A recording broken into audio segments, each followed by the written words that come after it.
தீய சக்திகள் வீட்டை நெருங்காமல் இருக்க வளர்க்க வேண்டிய செடி.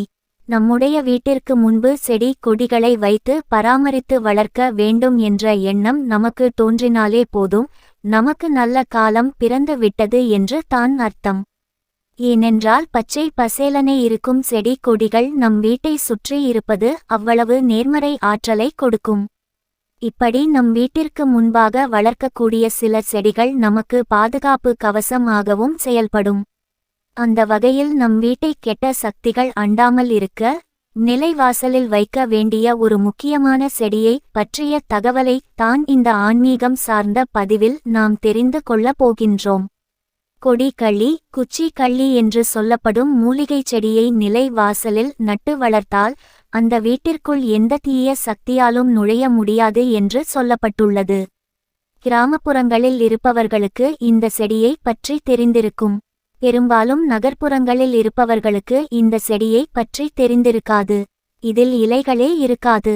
பச்சை நிறத்தில் குச்சி குச்சாக வளரக்கூடிய தன்மையை கொண்ட செடி வகை இது. இதை உடைத்தாலே இதிலிருந்து பால் வரத் தொடங்கும். அந்த பாலில் விஷம் இல்லை என்றாலும் கண்களில் வாயில் எல்லாம் அந்த பால் படாமல் பார்த்து கொள்வது நல்லது. அந்த காலத்தில் வைத்தியர் வீட்டில் கட்டாயம் இந்த செடி இருக்கும். இந்த செடியை அவர்கள் மருத்துவத்திற்கு பயன்படுத்தி வந்தார்கள் என்பதும் குறிப்பிடத்தக்க ஒரு விஷயம்.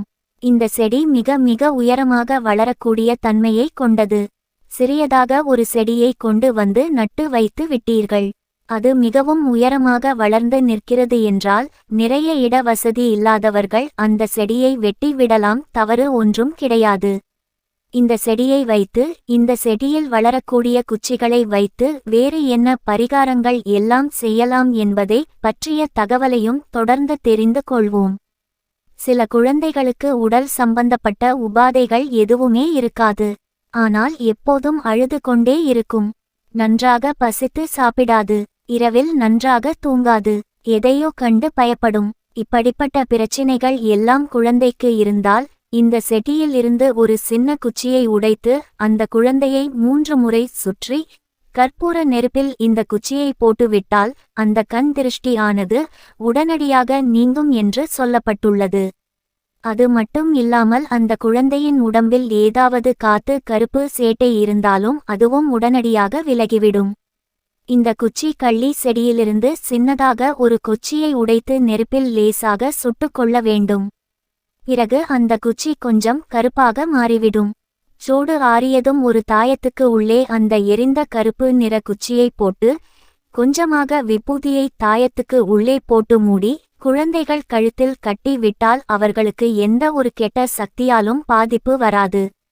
இதை பெரியவர்களும் கட்டிக்கொள்ளலாம். குறிப்பாக இந்த தாயத்தை பௌர்ணமி அமாவாசை தினங்களில் தயார் செய்வது இரட்டிப்பு பலத்தை கொடுக்கும். இந்த குச்சி கள்ளி குச்சியை உடைத்து அதன் மேலே ஒரு சிவப்பு காட்டன் துணியை சுற்றி நெருப்பை பற்ற வைக்க வேண்டும். வீட்டில் இருப்பவர்களை ஒன்றாக அமர வைத்து இந்த நெருப்பை அவர்களின் 3 முறை சுற்றி அப்படியே தூக்கி தூர போட்டு விட்டால் கண் திருஷ்டி முழுமையாக நீங்கிவிடும் என்பது குறிப்பிடத்தக்கது.